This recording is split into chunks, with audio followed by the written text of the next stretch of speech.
લગ્નના 11 વર્ષ પછી એક યુગલને એક છોકરો થયો. તેઓ ખૂબ જ પ્રેમાળ યુગલ હતા અને તેમનો છોકરો તેમની આંખોનો તારો હતો. એક સવારે જ્યારે છોકરો લગભગ 2 વર્ષનો હતો ત્યારે પતિ એટલે છોકરાના પિતાએ દવાની બોટલ ખોલેલી જોઈ. તેને કામ પર જવામાં મોડું થઈ રહ્યું હતું. ત્યાંથી તેણે તેની પત્નીને બોટલ ઢાંકીને કબાટમાં મૂકવા કહ્યું. છોકરાની માં રસોડામાં તલ્લીન હતી. તે વાત સાવ ભૂલી ગઈ હતી.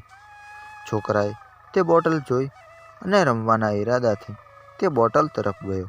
બોટલનો રંગ તેને મોહી ગયો હતો. તેથી તેણે તેમાંની બધી દવા પીધી. તે દવાની થોડી માત્રા પણ નાના બાળક માટે ઝેરી હોઈ શકે છે.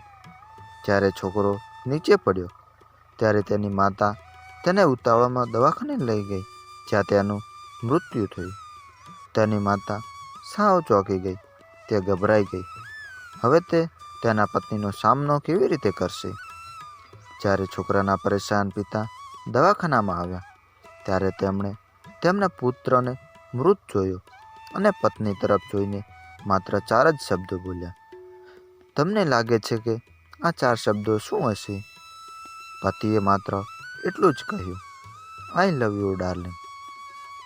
તેના પતિનું અણધાર્યું વર્તન આશ્ચર્યજનક હતું. તેનો પુત્ર મરી ગયો હતો. તે તેને ક્યારે પાછો લાવી શક્યો નહીં અને તે તેની પત્નીમાં પણ કોઈ દોષ શોધી શક્યો નહીં. આ સિવાય જો તેણે પોતે તે બોટલ ઉપાડી બાજુમાં રાખી હોત તો આજે તેની સાથે આ બધું ન થયું હોત. તે કોઈને દોષ આપી શક્યો નહીં. તેમની પત્નીએ પણ તેમનો એકમાત્ર પુત્ર ગુમાવ્યો હતો. તે સમયે પત્ની ફક્ત તેના પતિ તરફથી સહાનુભૂતિ અને આશ્વાસનની જરૂર હતી અને તે સમયે તેના પતિએ તેને આ જ આપ્યું હતું. ક્યારેક આપણે આમાં સમય બગાડીએ છીએ કે પરિસ્થિતિ માટે કોણ જવાબદાર છે અથવા આરોપી કોણ છે. આ બધું આપણા પરસ્પર સંબંધોમાં થાય છે.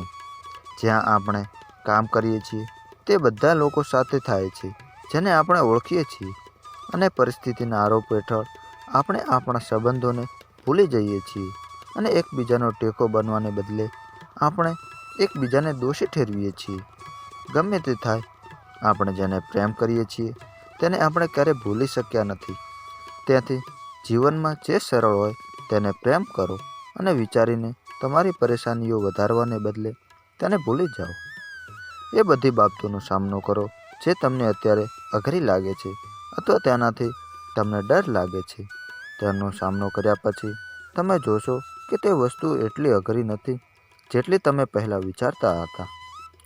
આપણે પરિસ્થિતિને સમજીને જે લોકો સાથે વ્યવહાર કરવો જોઈએ અને લોકોને મુશ્કેલ પરિસ્થિતિમાં તેમના સહાનુભૂતિ બનવું જોઈએ.